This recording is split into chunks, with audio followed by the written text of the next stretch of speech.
Thank you, Madam Toastmaster. Kate gave her number 9 speech this afternoon, Persuade with Power, and the speaker is to present a persuasive speech that combines logical support for his or her viewpoint with a strong emotional appeal. The speech should focus on the self-interest of the audience. The speaker has also been asked to avoid using notes if possible. So, Kate, it was a very interesting speech that you gave.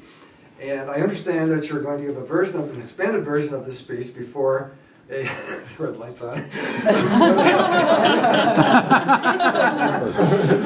going to take every minute, 3 minutes and 15 seconds.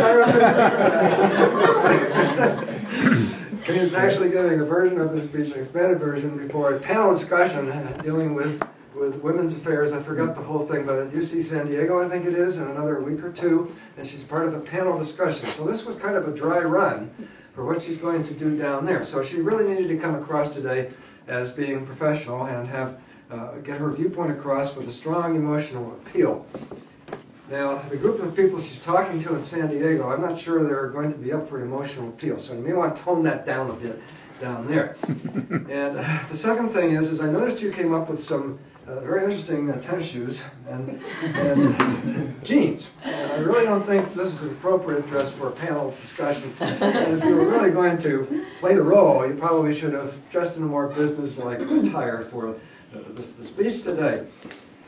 The idea, however, that you were to give a persuasive speech and be credible as a source of information, I think that you are a credible source of information. This is your life's work, the Women's International Perspective, and you basically played on that role, so to speak, to bring out the information you wanted to as part of the, or that you're going to as part of the panel discussion as you did for the speech today.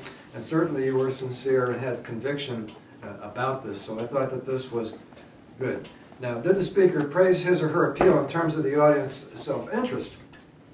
Well, again, I think your audience is going to be a little different down here than it is in here, because as I understand it, it's going to be all women at this panel. Is that correct? Now, I noticed that the men in the room today were kind of shaking their head. What's she talking about? Not relating to me.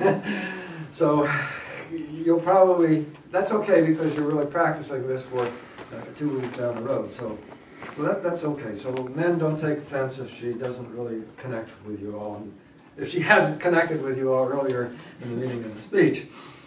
And emotion, sometimes you get just too emotional. Cut it back a little bit. So all in all, I'm just really pleased, though, that you... the last question says, was I persuaded to accept the speaker's views? And I'd have to say, probably not, because she really wasn't talking to me. She was talking to women, and I'm not a woman. I'm talking to you, Carl. It's going to be interesting to see what really comes out of this. Great job, and I look forward to your final number 10 speech, at which time you'll be a confident communicator. All right.